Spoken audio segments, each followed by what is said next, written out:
Start first by thanking John and French and also any member of their team for putting together this series of conversations, as well as giving me this opportunity to share my thoughts on this particular topic. It's a very big topic. It's the kind of topic that I'm sure people like his late Chino Achebe would love to take a stab at. If you've ever read any of his books, there was Country, the Heart of Africa is a small notebook as far as I'm concerned. It was just a snapshot of a speech he gave where he spoke about the heart of Africa and the situation of the country Nigeria. It was 2 speeches that were put together. If you research things, you'd be given an exposition to what exactly we are trying to talk about. And that's why when John raised this and French gave me the theme, I was like, wow, where are we going to take this from? Because one beautiful thing about where we stand as Africans is we have come to believe that our problems are multicultural, multi-contextual, multi-layered, multi-hydra-headed. In fact, it's almost as if there are too many angles to solving the problem. And because of that, many of us are currently stuck in what we call analysis paralysis. That's where we are. We are currently stuck in analysis paralysis. And you know the beauty about the concept of analysis paralysis? It is a form of waste. According to our business books, there are 7 forms of waste that goes according to the mnemonic Tim Wood. And one of that form is over-processing.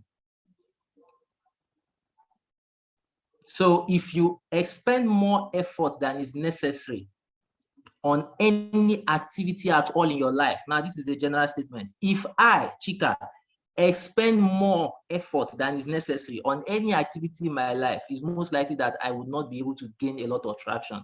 This was a vital truth that was taught to me my first 2 years working within the corporate environment. So my boss will say, listen, Chika, if I ask you to develop a report, what I expect from you is 60%, 70% efficiency at most. Don't spend all the time trying to achieve 90%, 100%, and then you delay. It is better you put together stuff, you send it to your supervisor, he or she comes back to you with corrections, and you do that within time and begin to build your credibility as a reliable person, than you spend all the time trying to churn out what you believe should be top of class, and you only just get people pissed off. But that is exactly where we are now. So a number of us, once we start thinking about the Nigerian situation, once we start thinking about the African situation, we shut down. And what I have come here to tell all of us today, including myself, is it's all part of the plan. It's all part of the plan. Nothing that we see happening today is an accident. Nothing that we see happening today is by mistake. Everything we see happening has been thought about, a plan put together, and that plan is being executed seamlessly, executed efficiently. So I would like us to start from the beginning, or what I would like to tag as the beginning, because I feel that is the best way to approach this. When we are talking about colonialism, maybe the first thing I would ask is, can anybody share with us the idea of what colonialism means to him or her? I think let's start from there.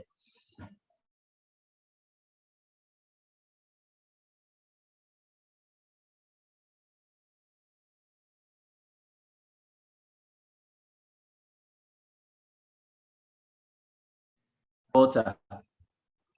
I know water is a history buff, so you have a lot to. So can anybody just share with us what they feel about the whole concept of colonialism?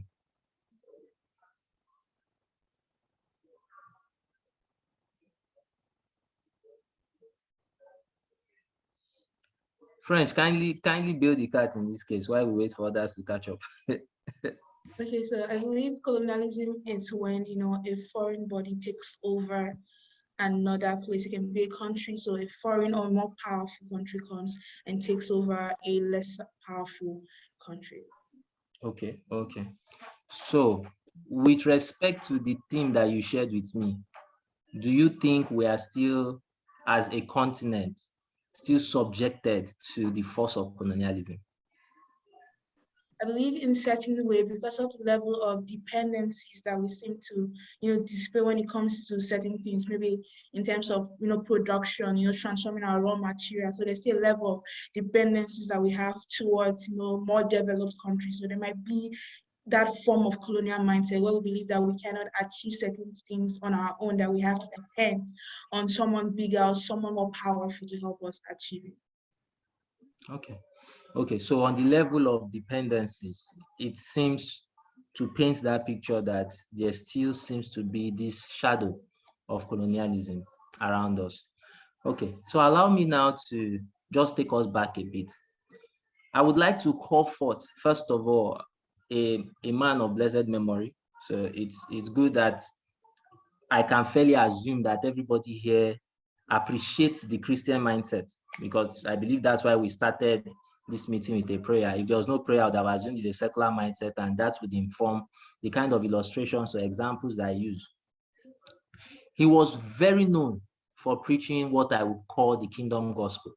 So the concept of his message was always on the kingdom and how the kingdom is about domination. The kingdom is about alignment of a people with another set of people who they may or may not have met through some sort of intermediary. This guy was a minister of God. Can anybody tell me whom we might be assuming here? He always loved preaching. He's late now. He always loved preaching about the kingdom. Most of his messages online were always about the kingdom. Most of his books were always about the kingdom. He taught about a lot of subjects, gamut of subjects, because he was very versatile, but he believed firmly that we were not just saved for ourselves, but we are saved for a kingdom. And we are placed here to also manifest that kingdom on this earth. Oh, Alex, congratulations. Alex, you are very correct. Thank God that I had not promised anything. You would have just won it.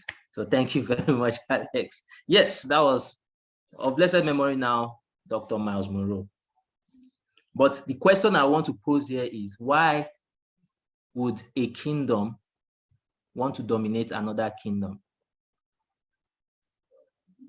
Why would a kingdom want to dominate another kingdom? What is the case for colonialism? That's the first question I would like to ask, the first question I'd like to address. What is the case of colonialism? So I'd like to answer this with a sub-theme called building a nation. If we remember our SS1 economics, immediately we were taught, for those of us who went to secondary school here in Nigeria, the moment we were taught about the definition of economics, we were then brought into certain concepts in economic studies. And one of which, or two of which I think I've always remembered till date: opportunity cost and scale of preference. If we remember that, please let's chat. Just say in the box that I still remember my secondary school economics. I do remember. I remember opportunity cost. I remember scale of preference. Just chat in the box, please. Help me, guys. So, I can't really see you guys except for French. And I would like to get some feedback. So it would also help me as I progress. Thank you, John. Thank you, John, for remembering. Thank you, French. Yeah.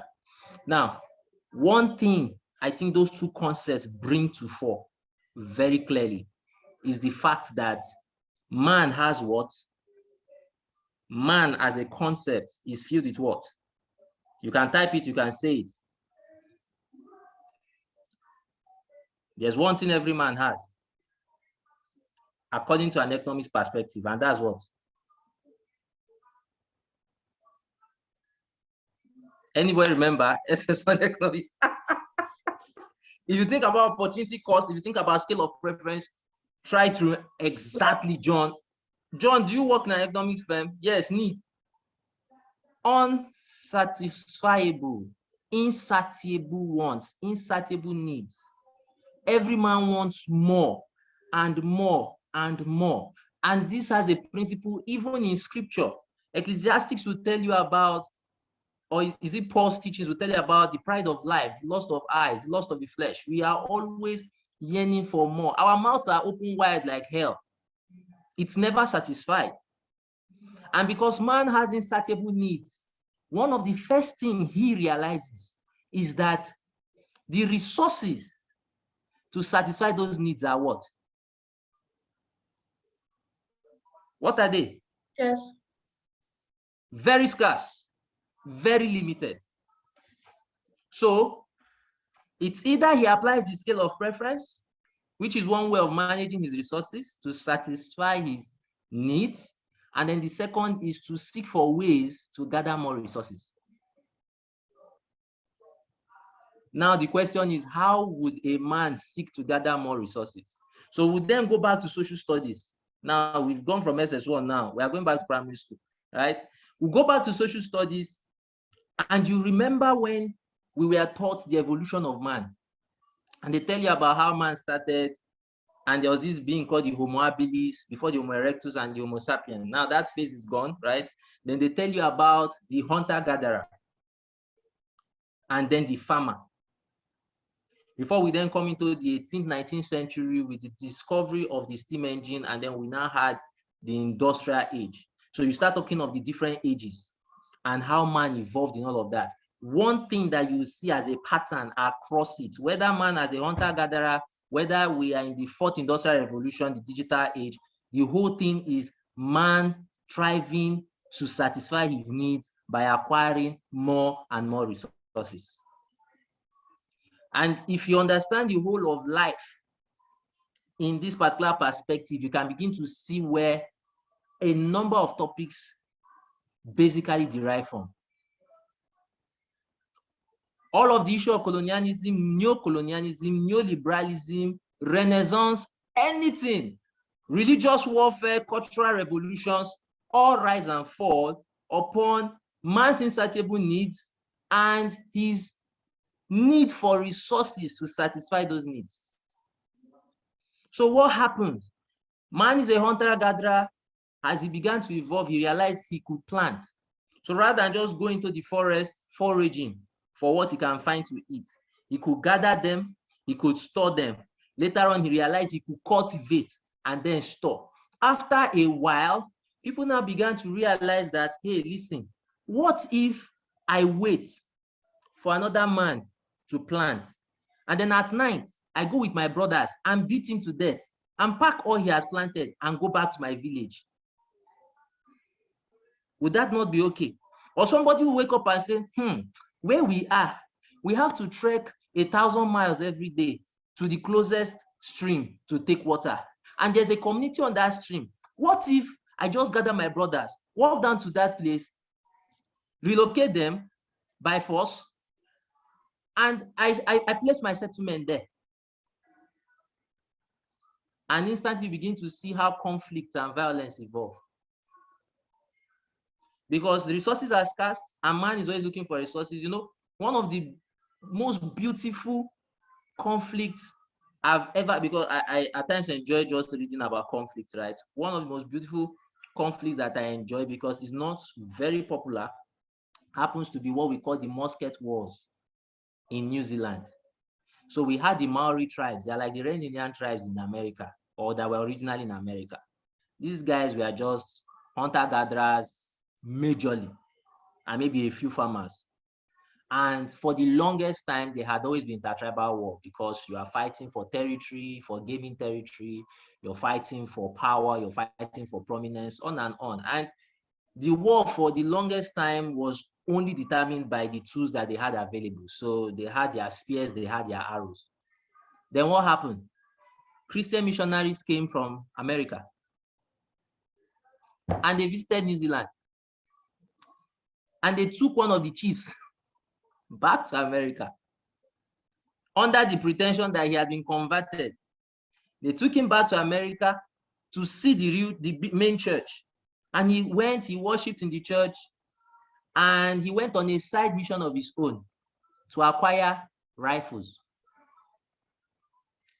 He came back, and the musket wars began. His small clan became so powerful because they had superior firepower. And that is how religion became a vehicle for escalating warfare among the Maori tribes. That particular chief in question was eventually shot, and he didn't die from his bullet wounds immediately. In fact, they said he stayed alive long enough that he would call people and say, come and listen, my body is whistling, because the bullet went through his body and left a hole. So if he passes a bit of wind, you can actually hear it pass through that hole. But why exactly those guys fight? They fought for land, they fought for territory. Why are we still fighting? We fight for land, we fight for territory. So a time came, the British were together, and then a group of people came and said, let us set forth out of Britain and move somewhere else. Let's find another land. They had stumbled upon shipbuilding, the shipbuilding technology. They realized, oh, if you not put together, if you use some bit of quota and seal the bottom of the wood, you realize that you protect it from water seeping in. And then we can be able to cross this vast amount of water that we see. And perhaps we'll see another land. And then we had the legends of Christopher Columbus and the rest coming out of that period. And these guys went and settled in America, founded the first 13 colonies. When the British heard that they were thriving well, they went back there wanting to claim America as a colony of Britain. And that's where they had the war of the 1770s. And in that war, America came on top. If you want to remember what that war looked like, you can go and see Mel Gibson movie, The Patriot. America came on top, and what basically happened there was now a balance of power. So Britain, before that time, was a superpower, having defeated France in a lot of wars, having defeated a number of the other European countries from way back in the 12th century. You hear about the Battle of the Rose, the Black Rose and the White Rose family, on and on and on. They've had all of those battles. Britain had come on the top, and now America had defeated that superpower. So we now had America balancing also as a superpower. Prior to that time, the men who came on that Mayflower ship to found the 13 colonies had already routed out the Red Indians because they needed that land. If you want to remember, if you want to have a glimpse of what that scenario was like, you can go back and revisit cartoons like Pocahontas. That was basically what the story was about. These guys came, wiped out those people using all kinds of techniques. It wasn't just war. They also used disease because they shared blankets that were infected with measles. Those guys wore them, not having the immunity that the Americans had, having suffered these sicknesses before. They died out. And that's how they pushed them and pushed them. They had wars like the Battle of the Broken Knee, the Dakota Last Stand, so many, Alamo, yes, the Alamo Last Stand, where the Indians came and wiped the Americans in that particular place, and then they came back and wiped them again. All of those things, and then they set up reservations and packed all of the Indians there. Till date, it's a big racist issue. Why did they do that? They needed the land. They needed the resources because they need to first of all take care of themselves. So what's this painting? If man has needs, insatiable needs, and he needs resources to get them, and he has the power to get those resources, would he not get them? He would. So having realized firepower in the form of gunpowder and the rifle, having realized extensive travel in the form of railway and seafaring, what stopped them from coming to Africa? Some people have postulated that perhaps, not even some, but that you already know the guy who wrote the Homo sapien and Homo Deus. If you read this book, he will tell you that partially why we saw the United States and the rest of European world powers colonizing Africa was because they had something they needed. We were content in our own place. There was food. We had forestry. We had clean water. We had no reason to go outside our shores. Probably if the natural factors we had around us was a little bit different, maybe we would have been the one who would have discovered shipbuilding technology earlier and moved around. And we did discover shipbuilding. We actually had people moving along the coastal waters and trading. Because when the Americans came, when the other European powers came, the first thing they brought was trade. They brought trade, they brought religion. And then after a while, they realized that, oh, it's possible for us to expand, to carry out our expansionist mindset, because we need more land, we need more people, we need money. And all of that played out during World War I and World War II. In fact, some people will tell you that the reason why countries like Nigeria and Ghana were able to secure their independence in 1960, 1961, 1965, respectively, was because of the decimation of the British, of the Crown Treasury due to World War II. So they didn't have the money to be able to hold us as a business, at least in the way they used to. So they had to let us go. But remember, these guys understand that man has insatiable needs and needs resources to satisfy those needs. And whatever you need to do, you have to do it. It's just business, my brothers and sisters. It is just business. Let's not be sentimental about it. It is just business. The same way the Roman Empire acquired a large territory in the whole of Europe down to North Africa, right? The same way King Xerxes of Persia conquered a number of territories. The same way Israel had to even rout their own enemies from the Bible times up to now. It's the same thing. It's business. I have a family and they have to feed. It's either you or me. Now, the issue is nobody is honest about that discussion. Everybody goes around telling a lot of lies and playing the game. But woe betide us that we are naive about this game. So I think I would like to round this off by saying the precursor to whatever we call colonialism, capitalism, communism, whatever it is, starts with human wants and needs and scarce resources. And everything we see happening today is just business. Man must work, if I can use our local parlance. And how that work will happen is what we are seeing happening. Do you know that the Dutch had overrun Britain in the past? Yes, they did. When King James was ousted out of, King James II was ousted out of his throne by his daughters. So why would people do that? Have you heard of people like Admiral Horatio? Why were those people popular? They were people that were trying to protect naval territories, sea territories of their countries. Everybody is just fighting for land and for space. That's why one book that I love the most, a book I love the most, written by a General Butler, is titled War is a Racket. War is a racket. Anything you want to say. You say, oh, we are fighting for freedom. La vie est la vie. We are fighting for liberty. Freedom or we die. Forget all those things. It all boils down to human wants and needs and the resources to satisfy them. So that's why when you read that small book and you watch his video, General Butler, he will tell you, I was sent to Philippines. I was sent to Malaysia. I was sent around the world carrying the American gospel with my guns and my boots, with blood, not knowing that the boys that were raking were the bankers, making money, selling bandages, selling bullets, selling tanks, selling shoes. That shoes were made for the war effort in World War II. It's business. And now to show you the context, how deeply ingrained this context is, I took time while preparing for this lecture to ask myself that, what is one of the biggest issues we are facing now as Africans in this neo-colonial world? It is the fact that one vital way the foreign countries have been able to subjugate Africa is through the power of debt. It's through the power of debt.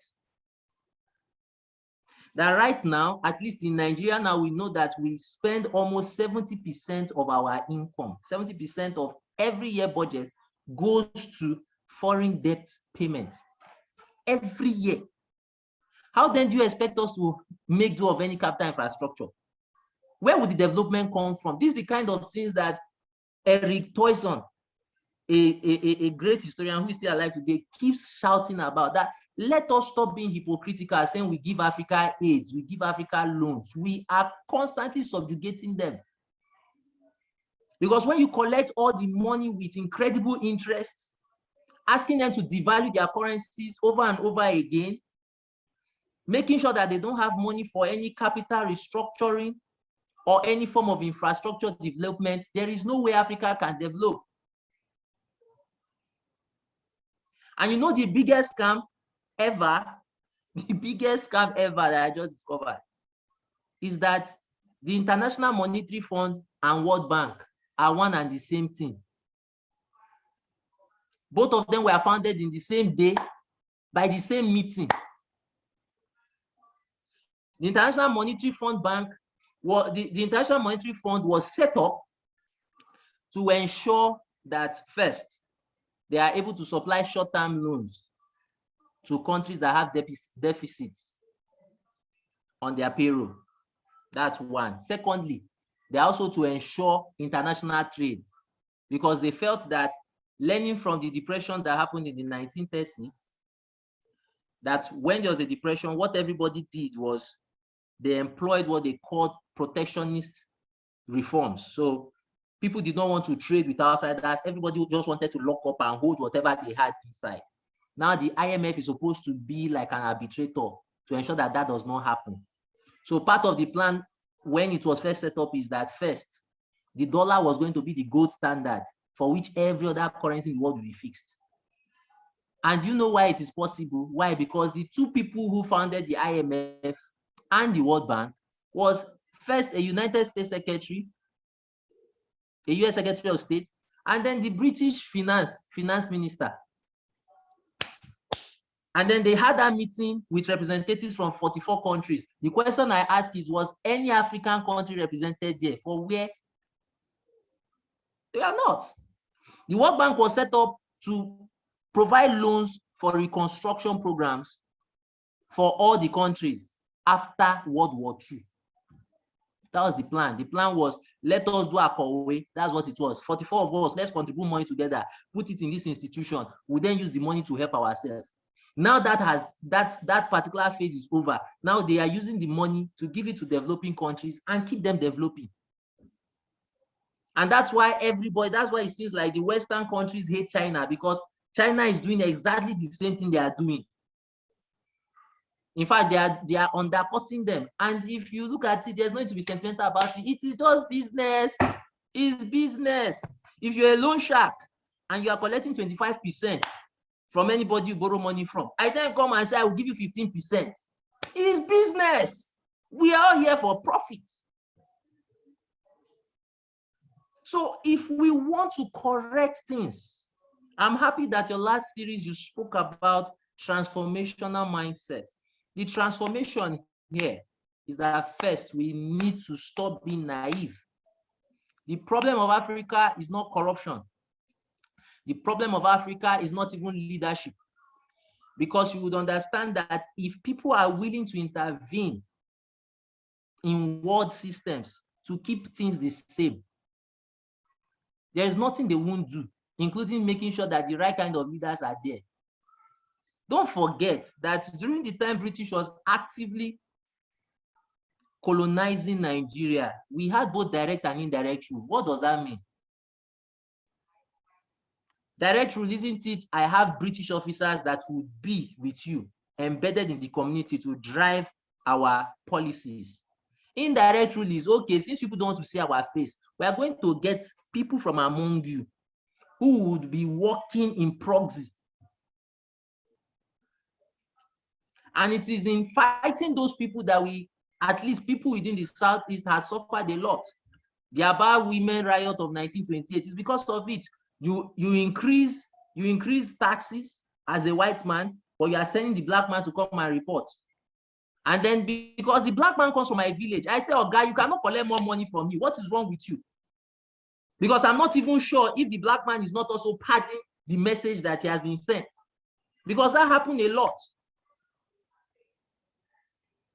But everybody's happy because it's business. It's business. So the question now would be, to transform Africa, is Africa ready to play the game? Is Africa ready to play the game? Because the point is this, we are not the people that suffer this, you know. Hey, we are not. If you have time, go and read about the Boxers' rebellion in China. In fact, go and read about how China became a nationalist state in the 1900s. Do you know that the Chinese fought 8 European countries twice in what they call the Opium Wars, part 1 and part 2, like their own battle was part 1 and part 2, like Nigerian film. And what was the battle about? Britain had the colony of India. And in that colony, they found out that they had a very serious plant. They had this poppy seed plant. From poppy seed, you produce opium. Opium is a drug, is a hallucinogen. But they didn't have a market for it. Then they looked at China and saw that China had people. So they started importing opium into the Chinese system, collecting money from the poor people while enslaving them with drug. Does it sound similar? Almost like the heroin issue that also happened in Black America, And then the Chinese, some people who were more enlightened, decided to fight it. And what did they do? They came, they destroyed the place, went down to the Forbidden Palace, the Winter Palace of the Emperor, scattered it, and practically divided China among themselves. This China we are seeing now, practically divided it. France took one part, America took one part, the British took one part. They shared it. That's why if you want to see the kind of issues Chinese faced, you go and watch movies like IP Man, part 1 to 4. See movies like Once Upon a Time in China, 1911. Besides all of the kung fu you see there, just try to listen to the stories in between the line. I'll never forget, I think it was Once Upon a Time in China, the Land of 1,000 Lions or Dragons, part 3, that Jet Li stood before the white man and said, we are going to defeat your steam engine. Because the white man said the steam engine is going to revolutionize the world. China was divided. And that's why to date, Christians are being marginalized in China because they felt that these people made an inroad through religion. And that's why they fought it and with wide arms welcomed communism. Except that things are changing now. But those were part of the mistakes that happened in the past. So how did China liberate themselves? I think they first understood that it is just business. It is just business. And we have to love ourselves so much and love the fact that, look, it is either us or them.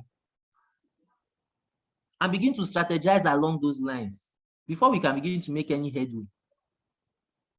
So that's why the first thing they did was they had a lot of internal warfare. So we had Sun Yat-sen who came up and fought against the Imperial Army, first of all.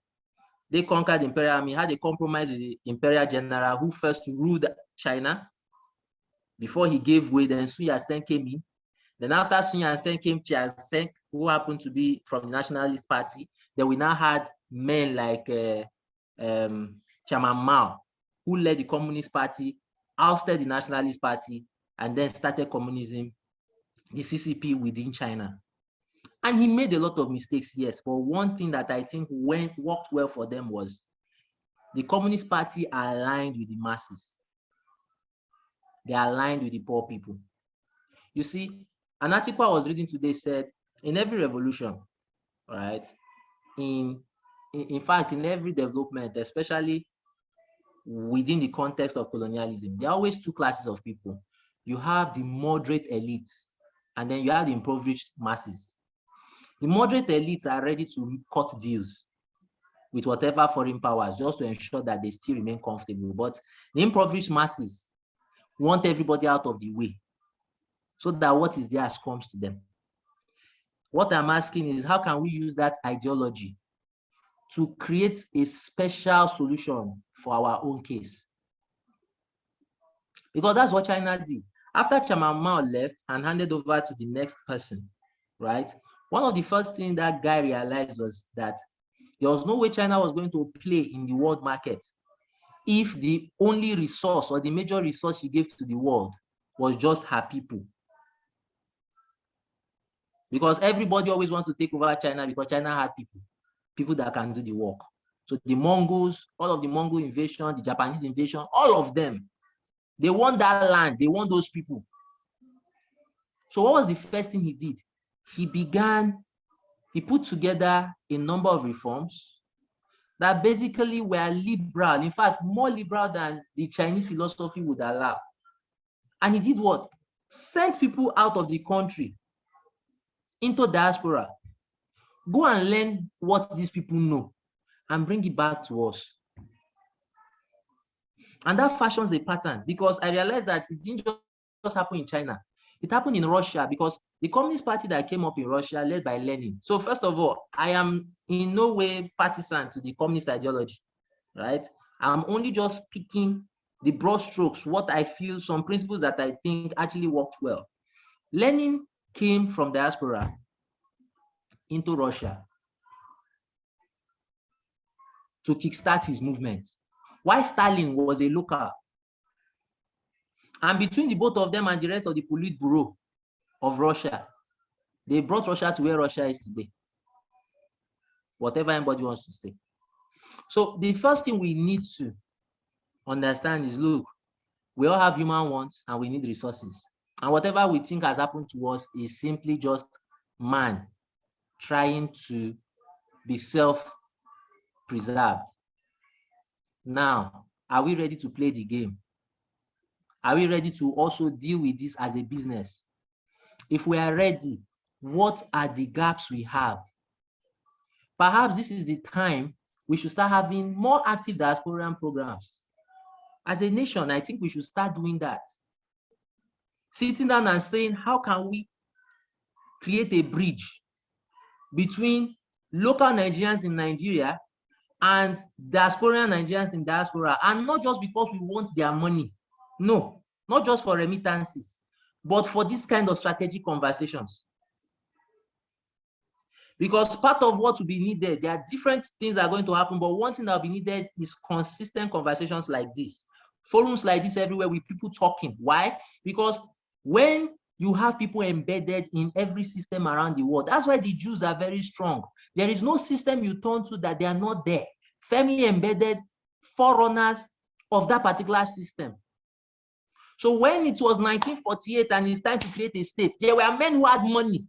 They brought out money, they brought out jets to airlift people. When it's time to build the nation, there are men that know people that can speak up for them in the UN and the rest. And that's exactly what we want. So without us even planning it, we're already there. Without us planning, I just want us to know, without us planning it as Nigerians, we're already there. There's almost no system you won't find in Nigeria all over the world. What we need now is a Nehemiah that would come to rebuild the walls. Did you notice how, as Nehemiah was existing during that same time period, we had Ezra? So while Ezra was attacking people that see what the word of God is saying, see our gaps based on our theocracy, Nehemiah was coming and saying, these are our structural gaps. Let us close our structural gaps. And between both of them and a host of other people like Joshua the governor, Joshua son of Shealtiel, what happened? We saw a new Israel. Were there detractors? Yes, there are detractors, people who want the status quo to remain. But by connecting with the masses to see that there is a way forward, you don't need to keep collecting the 500 naira of Tobias and his brothers. We have a bigger Jerusalem that we can build. That was how they were able to succeed in that time that they succeeded. And that is what I'm ready to give us now. We are dispersed all across the world as seeds. Can we begin to connect so that we can grow to become like trees and begin to raise more of these conversations around? And most importantly, I would like to close on this so that we can start asking questions. I've said a number of things. Andrew Fletcher, an 18th century thinker, said something. He said, allow me write the songs of a nation. I don't care who makes the laws. Allow me write the songs of the nation. I don't care who makes the laws. There is almost no movement or revolution, at least as much as I know, connected with Black history, that does not have a musical history attached with it or accompanying it. You want to talk about the slave trade, we hear about the Negro spirituals. You want to talk about the civil rights movement, we hear about people like Nina Simone, people like Billie Holiday, and the rest of them. What am I pointing to, my brothers and sisters? You want to talk about South African apartheid? You hear of Brenda Fassie, you hear of Shaka Shaka. What are we talking about? We are speaking about a transformational mindset. There is so much we can achieve by having elite conversation and elite discussion forum. There's so much we can achieve by quoting the great laws of this and the great laws of that. One thing that drives cultural revolutions more than anything is what is firmly attached with culture itself. And that is the arts. And then religion. So if we want to see a changed country, the first thing I want us to start seeing is, how can we transform Nollywood to start bringing out stories that talk about nation transformation? How can we influence the music industry to start singing songs that talk about nation transformation? Because studies have shown that you can better communicate or connect with anybody through music. So people might not understand now what we've just said, human wants, needs. A lot of people will not understand it. But if I put it, Malians, human wants, needs, genge, we are changing this nation. My brother and my sister will begin to get everybody aligned. And it's no joke. It's that powerful. So to cut this short, we need to understand that everything is business and is premised upon insatiable wants and needs, scarce resources to fulfill them. We need to be ready to play the game, to think like businessmen. And one thing we can do is by aggregating all the knowledge we have dispersed across the earth. So begin to build bridges from Nigeria to every Nigerian across the world, unifying every one of them and letting them know that this is the home. You are home. Anytime you come here, you are received. And we want everybody together. And then the last but not the least, don't just say it. Don't just say it. Sing it, dance it, act it, preach it, and pray it. Thank you. And over to you, Ms. French. Wow, thank you so much, sir, for all that you've shared today. Thank you so much. At this point, we're going to open it up for questions, comments. You have anything you want to ask, you can ask now. If there's anything you want to add, please add. You can unmute yourself or you can use the chat box.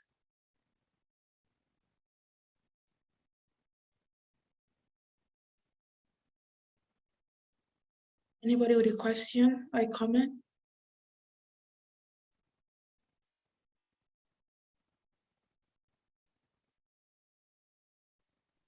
Okay, good evening all. Good evening. Hello, good evening. Yeah, I can hear you. You can go ahead.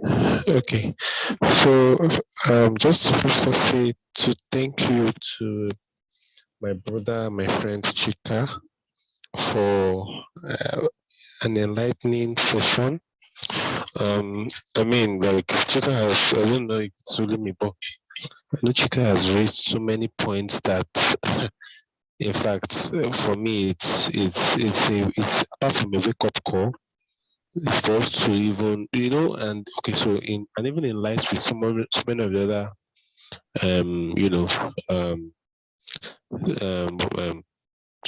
talks that we've had, for us to go back and read.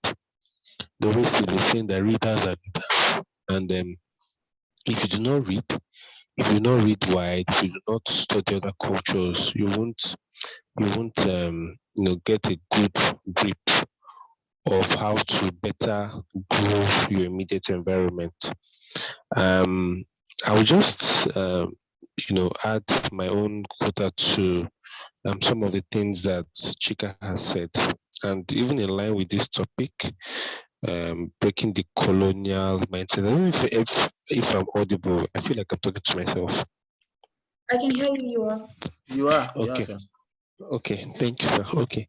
So the honest truth is, and especially for Africa, um, I don't know, you know, for we in Africa, we've had years and years of being under what we all call colonial rule, um, from Nigeria to Ghana to, Congo, name it. And so you find that even at some point, even when we try to liberate ourselves from some of these colonial masters, what they tried to do was to still instill some of their instill some of their um, um, stranglehold, for want of a better word. So, for instance, till today, like Chika was saying, France is almost France,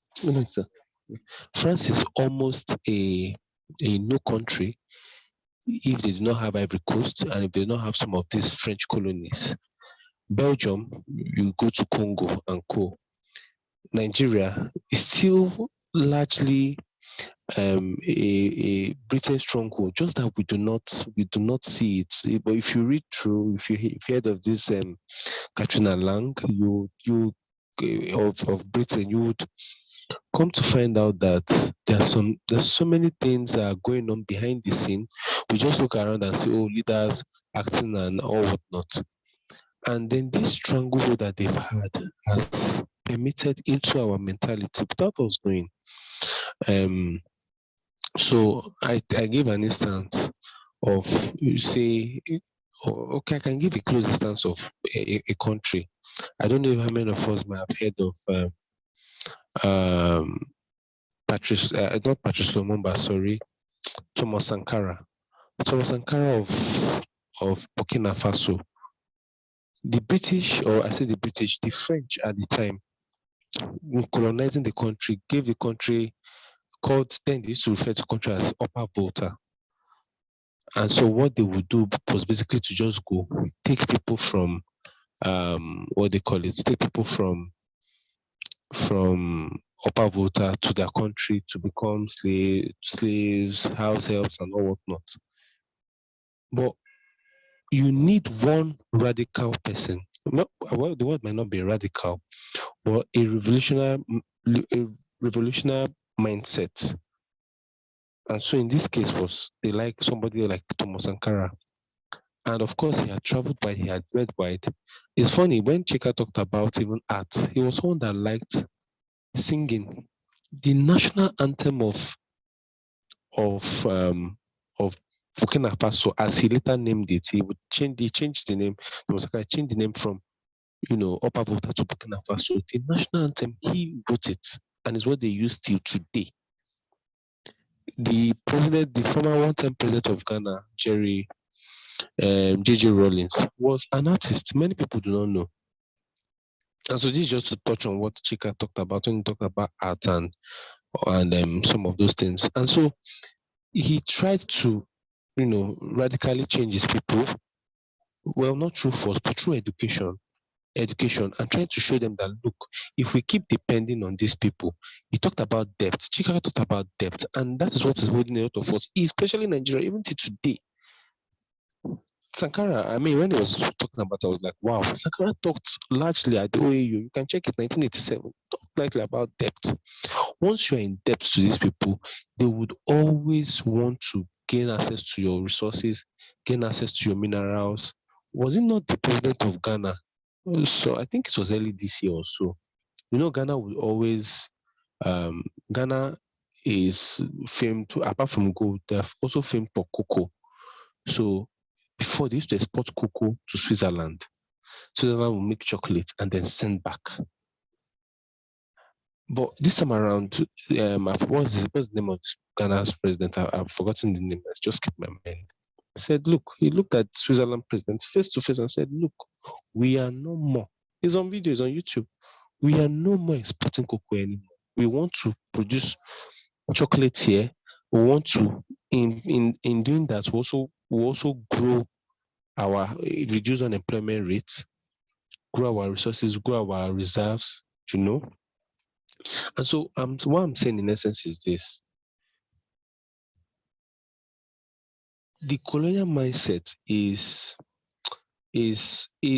not, it takes education, it takes a determined mind, it takes and in addition to what Chika has said, education, wide reading, and a determined mind to be a people set apart on our own, on what we stand for as Africans, as Nigerians, as Ghanaians, or whatever.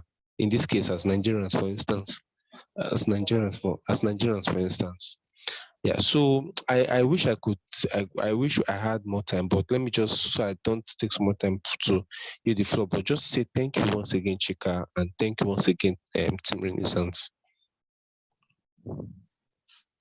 Thank you so much, Sir Walter, for sharing that. Thank you. Anybody else has any contribution or question to ask? All right, good evening.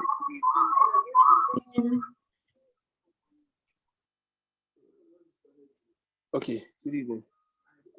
Good evening. Go Yeah, ahead. so I want to start out saying a very huge thanks to Sir Chika. I think this is one of those sessions where I'm unable to write because I'm just enraptured in what the speaker is saying. Like, I'm looking at my notes and it's so scanty because I was listening with rapt attention also. Thank you so much, sir. So my question is thus. So what you have said concerning what we need to do to get Nigeria to where it should be, taking cues from other countries where have been in similar positions like Nigeria, like most African states. What would be your counsel as regard consolidating the efforts? Because so I try to keep up with a lot of movements like this. You have a lot of people doing stuff online and stuff. But the thing is as though the efforts are not consolidated, as it were. So this person is there on his own, this other person is there, that other person is there. And so you just have a sprinkle of people, you understand? So the question is, how do we consolidate this thing? For example, you were talking about bridging the gap between Nigerians in the diaspora and Nigerians at home. I understand that there are some fellowships that are already like that. There are some talks already like that. But how can this be brought into a concerted effort? Centralized, numbers is always powerful. So how can we achieve it? Okay, so I'm going to give two illustrations. I'm not giving an answer. I just want us to think about it together, right? There's a person in history that I really love, and that is Margaret Thatcher. So some days ago, I was studying her interactions during the Falklands War. So there was this island that is 3,000 miles away from the British coast, right? That is close to Argentina. And the British had colonized the island for a long time, that in fact, they drink tea, they speak like they are British. And then there was a time a general came up in Argentina and said they were taking that land to making it part of the Argentinian people. Now, how that story ended was the British won the war.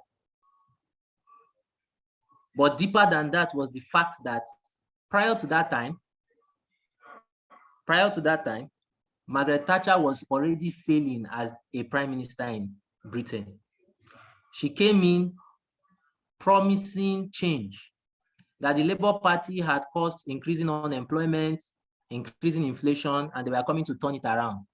But by the time she came in with her discretionary measures as prime minister, requiring for reduction in capital spending, requiring for the break of the hold that union had on the government, what that meant was unemployment was going to increase. In fact, a few weeks before this entire drama around the Falklands War happened, they already had London riots.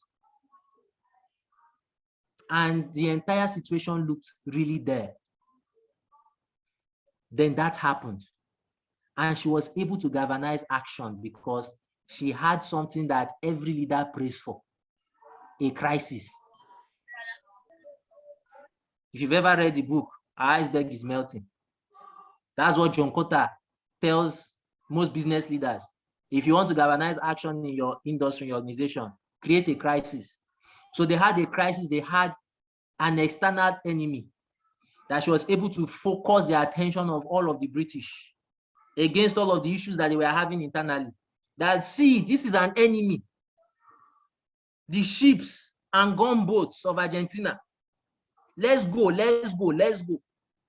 And at the end of that war, she consolidated her name, won the following election, and remained prime minister for an additional 10 years. When I read that particular book, this was what I wrote in my diary. I'll share this with you, it's private.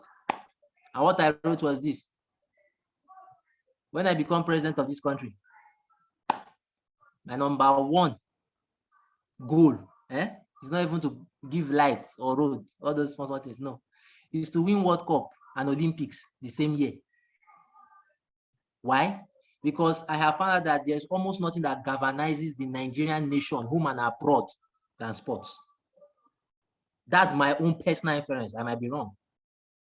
But I know that no matter how mad people feel about Nigeria, the moment we see that jersey on the field, even if you're in Samoa Island, you will stand at attention to sing the national anthem. So imagine if someone as a leader can strategically say, I'm going to use this to achieve further gains. I feel that that is a very, very low-hanging fruit. That's aside. The second illustration, we still paint almost the same thing, comes from the Bible. We had Esther in power as the first lady, who was in the other room, because you can imagine that they had the big room for council meetings and she wasn't allowed there conventionally. How were they able to get all of Israel to come together to fast and pray? A crisis. A crisis. I'm not trying to spell doom. I don't even understand fully what I'm saying. That's my disclaimer. But I think we are still not having the right kind of crisis that can galvanize Nigeria as a nation. Yes, we're having internal squabbles that pitches each side as an enemy to the other. But I want to imagine if there was one big external enemy that all of the anger of Nigerians can be focused on. Bridging gaps will not be difficult. That's one. Second is what I have said concerning sports. Then the third is, it is good we already have these fellowships. It is good we are talking about these things, because the reason for these conversations now is now it has come to your awareness. When you are in those groups, you will suggest it when the time is right. That, look, don't you think we will make more impact if there was collaboration? This year alone, I have seen two very powerful collaborations that have made me ask myself, why exactly can't I collaborate with people? The first collaboration was NACE, National Association of Corrosion Engineers, merging with another group to form AMPP. Now, Society of Petroleum Engineers has already sent out a circular that they are working to synergize with AAPE, which is the body for geologists across the world. So it means by 2021, 2022, 2023, we will no longer have SPE or AAPG or AAPG, yeah? Because both of them are going to merge to become one. What stops us as individual bodies or fellowships to begin to think in that light? It is first in thinking in that light, then we'll be able to push it. I might not have a straight-cut answer for you, but it starts with having that awareness. The IMF and World Bank that I spoke about, the conversations for it started in 1941, in the thick of World War II. People are already sitting down and saying, after this war ends, how are we going to consolidate power for ourselves? And IMF and the World Bank materialized 3 years after, 1st of July to 22nd of July, 1944. So let's start talking about it. We need more collaborations. We need more collaborations. We need to see, say, this fellowship, African engineers or national Black engineers doing something with another Black group. Because the more we add together, the more powerful we become. That's what Solalinsky will tell you, the author of the book Rules of Organizing, or Rules of Rules of Rebellion, or something like that. So let's start talking about it. That's what I'll say. But besides that, I've also pointed those other illustrations. I do hope they point to something bigger. Yeah. Back to you, John. Back to you, French. All right. Thank you so much, sir, for explaining that. Any other question? I think we have room for one more question. If there's any other question or comment.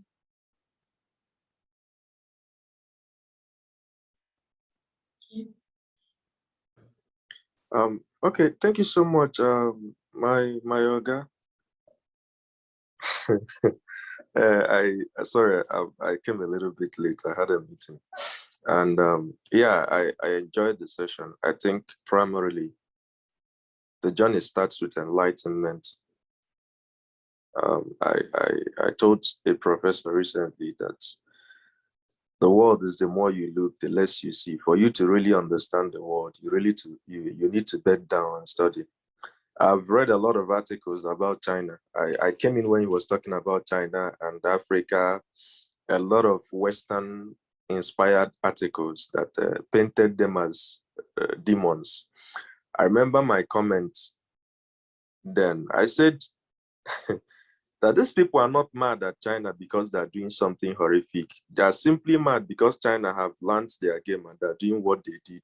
I told a friend that nothing. So I said, I'm neither angry at China nor angry at the West.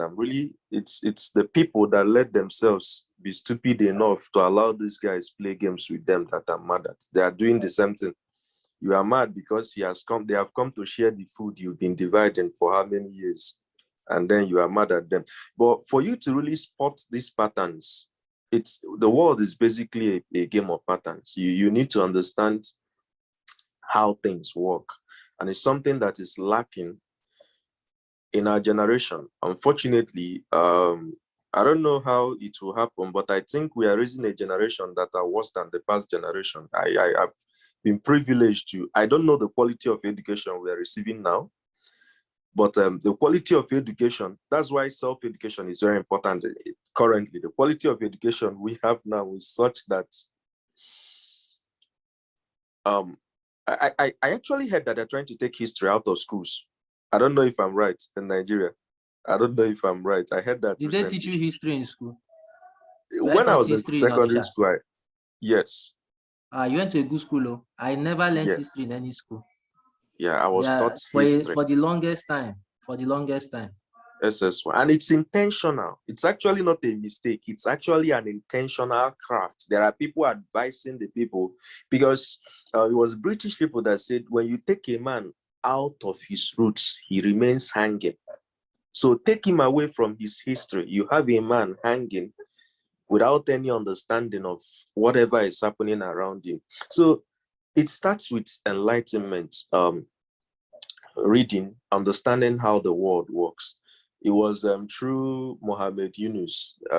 You can get the book, The Story of Grameen, Banker to the Poor by Mohammed Yunus, the guy that won 2006 Nobel Prize Award. He actually did his doctorate in the US, was a professor and assistant professor before Bangladesh got their independence.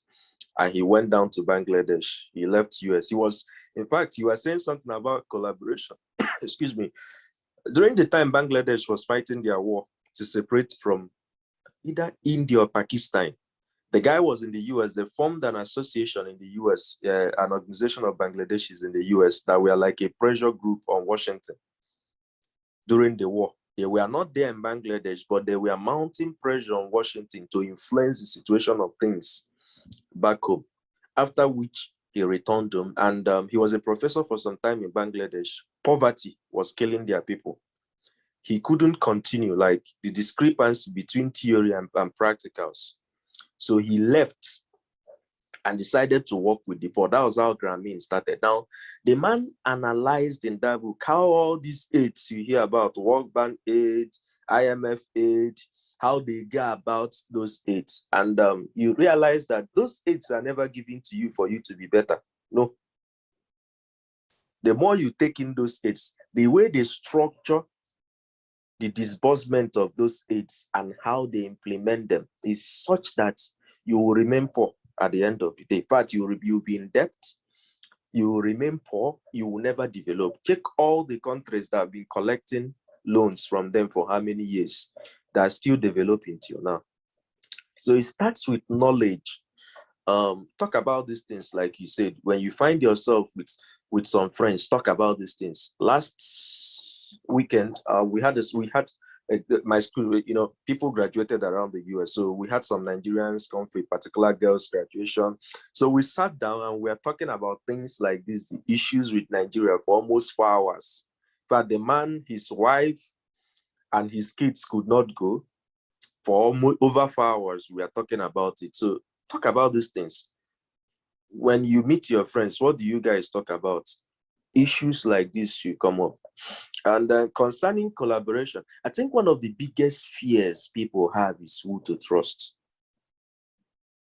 That's one of the, there are many things happening around the world, but time and again, you hear different stories. This one started, and before you know it, it became something else. It became a means just to get money from the government.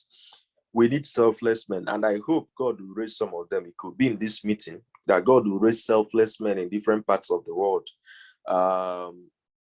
that would pioneer some of these things we are talking about. The truth is that the hearts of people are actually ready.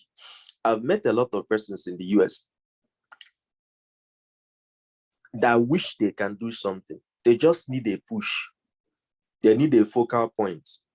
They need someone that has proven that he's trustworthy, he or she is trustworthy. People that have proven that they are trustworthy, that they can be followed, that you can trust them with resources, that you can trust their words and their actions are aligned. And for me, it starts with you and I. Integrity as an individual. We are the leaders of tomorrow. To what extent can people trust me? And if we can build that, we will go a long way, little by little, little by little. I'm one of those that believe that Nigeria will not hit the rock bottom. I always say that Nigeria, whether it is the geographical location called Nigeria or something will come out of that geographical location, it will only happen when we get to the rock bottom of our existence. And in my opinion, this is not prophecy. I see a time coming in Nigeria where people will be forced to push out and act. And when that time comes, I really hope and I pray we will have intelligent voices. It's not enough to talk. It's important to have intelligent voices. It's very important. And I hope that with the enlightenment, I learned a lot from the session. We need to read. And yeah, thanks so much, my boss. I appreciate it. God bless you. Thank you so much, Sabina, for sharing that.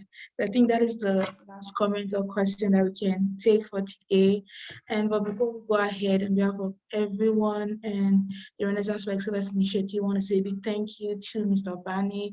Thank you so much for the wisdom that you've shared today, for just taking us through the patterns and really sharing this wisdom. We're really grateful. I don't know if everyone can just say thank you through the chat, or you can use the clap hand feature to just say thank you to our speaker. Thank you so much. Yeah. Thank you. So it has been really enlightening for me today. I know John had mentioned earlier that this was one of the sessions where we are all just really engaged, and we just couldn't really take note because we didn't want to miss anything. But there were some key points that our speaker raised that I just really want to repeat. He had said that for us to actually move forward as Africans, as Nigerians, we have to understand that everything that is happening is actually business, which is based on wants and needs, and it chase over scarce resources. So everything is business, and as Africans or Nigerians, we need to know and be willing to play the game. So there's a need for enlightenment. So we need to know, and we need to be ready to actually play the game, to actually move to be a better society. And then he said something about collaboration. I've written down a a quote, I'll call it a quote that he has said because it really struck me. He said that Nigerians are dispersed around the world as seeds, but there is a need for us to start connecting back together as trees. So there's a need for connection, for collaborations. Nigerians in diaspora, Africans in diaspora, we need to come together on a table. I'm going to discuss the way forward. So there's a need for allied conversations. So what are you discussing with your friends? Let's just have casual conversations, have intentional conversations with people. And I also said something about art and culture. You know, our music, it's time for our music to reflect the change that we really need in Africa. So it was really amazing for me. It was enlightening. I'm sure it was for you. So when you go home, you can go over your notes. We are going to post this video again on YouTube, Facebook, so you can go over it, watch it. Just really take it in and just pull out these points. I'm going to put into practice some of the things that you've learned today. So thank you again so much, Mr. Obani. We really had a great and enlightening session today. But before we go, a couple of announcements. So our sessions are now the last Fridays of every month. So you're gonna get more information about our next session. We're gonna send it on the group chat or send it via email if you're on our contact list, and you can sign up for more information on our website.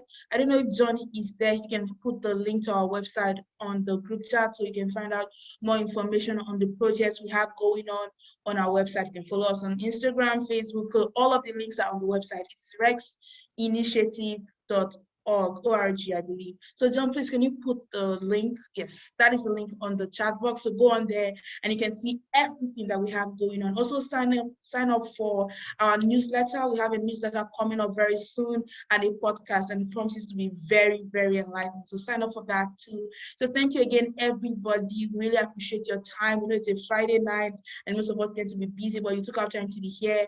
Thank you so much, and we hope that you had a great time. And with that, we have come to the end of today's meeting. Thank you all and have a great night.